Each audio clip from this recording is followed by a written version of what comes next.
अगर आपने अभी तक हमारा चैनल सब्सक्राइब नहीं किया तो अभी सब्सक्राइब करें और बेल आइकॉन को क्लिक करके हमारी लेटेस्ट वीडियोस के बारे में अपडेट जानें। हमारे साथ हैं कांग्रेस के प्रेमचंद मिश्रा, जो यहाँ से एमएलसी हैं और मीडिया कोऑर्डिनेटर भी हैं। हम इनसे जानेंगे कि जिस तरह से यूपीए का मैनिफेस्टो आने के बाद तेजस्वी ने 10 लाख रोजगार देने का वादा किया, तो उसके बाद विपक्ष जिस तरह से कटाक्ष किया कि पैसे हैं नहीं, रोजगार कहाँ से आएंगे। उसके बाद बीजेपी का मैनिफेस्टो आता है जिसमें उन्होंने 19 लाख का वादा किया है, तो उन्होंने 19 लाख का वादा किया, इधर 10 लाख पे उन्होंने कटाक्ष किया, तो कैसे कहाँ से वो रोजगार लाएंगे।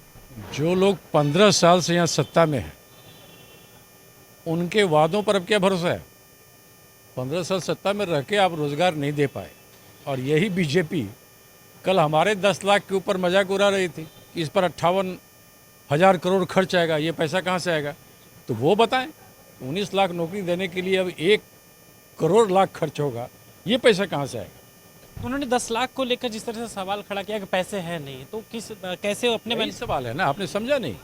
जो लोग 10 लाख नौकरी देने पर सवाल खड़ा कर रहे हैं कि पैसे नहीं है वेतन के, तो कहाँ से देंगे। तो वो बताएं, वो 19 लाख लोगों को नौकरी के लिए वेतन कहाँ से देंगे। ये हास्यास्पद है। अपने ही बातों से बीजेपी फंस गई है। इनफैक्ट बीजेपी और जेडीयू में इतना अंतर विरोध है, वो एक दूसरे की ही टांग खींचने में लगे हैं। उनके घोषणा पत्र, उनकी बातों का कोई भरोसा नहीं है। उन्होंने अपने संकल्प पत्र में एक और कोरोना वैक्सीन का जिक्र किया है कि अगर हमारी सरकार आती है तो बिहार में निःशुल्क कोरोना वैक्सीन लगवाएंगे। तो इस पर आप क्या कहें? भैया 6 महीने तो हो गए कोरोना को, अब तक तो ये वेंटिलेटर नहीं जुगाड़ कर पाए जितनी आवश्यकता है। 12 करोड़ की आबादी है और 500 वेंटिलेटर है, आईसीयू बेड नहीं बना पाए। तो जो सरकार में रहकर ऐसी बातें करते हैं उनकी बातों का क्या भरोसा है। ये सरकार फेल है। कोरोना मामले में भी, लॉकडाउन में देखा बिहार के लोगों को कैसे मना किया कि नहीं हम नहीं लाएंगे। वो तो कांग्रेस ने, सोनिया जी ने जब कहा टिकट हम देंगे, तब लाज शर्म से आगे लोग भी रेल चलाना शुरू किया। इनफैक्ट ये बुरी तरह से घिर गए हैं ये लोग, और इनके पास कहने को कुछ है नहीं। कभी इमरजेंसी में बात ले आते हैं, कभी पाकिस्तान की बात करते हैं, कभी जिन्ना की बात करते हैं। इन्हें तो अपनी बात बतानी चाहिए कि आपने 15 साल से सत्ता में रह के क्या किया। और इन 15 वर्षों में 13 साल बिहार का हेल्थ डिपार्टमेंट जो है वो बीजेपी के लोग संभाल रहे हैं। अगर उसके बावजूद अस्पतालों में बदहाली है, हमारे पास डॉक्टर नहीं है, 11,000 डॉक्टरों की पोस्ट खाली है, ये जवाब बीजेपी को देना चाहिए। एक लास्ट सवाल आपसे, जिस तरह से कोरोना में अदर स्टेटों से प्रवासी मजदूर बिहार चल के आए, यहाँ बिहारी लोगों का कहना है अगर बिहार में रोजगार होता तो उनको बाहर नहीं जाना पड़ता जितना उनको इस कोरोना काल में संघर्ष करना पड़ा। तो इसको लेकर आप क्या कहें?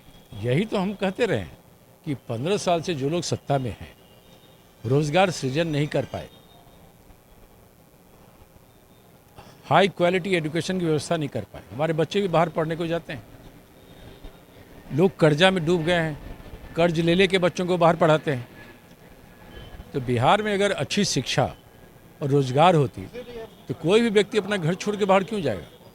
तो यह नीतीश सरकार, भाजपा सरकार की सबसे बड़ी फेलियर है कि ना तो उन्होंने शिक्षा की कोई अच्छी व्यवस्था की बिहार में, न ही स्वास्थ्य सेवा का इंतजाम किया, न ही रोजगार सृजन किया। 11,000 डॉक्टरों की पोस्ट खाली है और 1.5 लाख टीचर की पोस्ट खाली है, और ये लोग कह रहे हैं कि हमने बहुत विकास किया। इनफैक्ट इन लोगों ने केवल लूट मचाई है, भ्रष्टाचार किया है, और राज्य की जनता इन चीज़ों को समझ गई है। मेरा मानना है कि इस बार सत्ता परिवर्तन का लोगों ने मन बना लिया है। महागठबंधन की सरकार बनेगी और जो हमने वादे किए हैं हम उसे एक एक करके पूरा करेंगे। धन्यवाद। जिस तरह से प्रेमचंद मिश्रा का साफ तौर पे कहना है कि यहाँ बिहार की जनता ने पूरी तरह से मूड बना लिया है, महागठबंधन की सरकार बनने वाली है, और ख़ासतौर पे एजुकेशन और मेडिकल पे और रोजगार को लेकर महागठबंधन पूरी तरह से सक्रिय है और सत्ता में आने के बाद इस पर काम भी करेगी। और नीतीश के 15 सालों की सरकार को इन्होंने फेल्योर बताया है।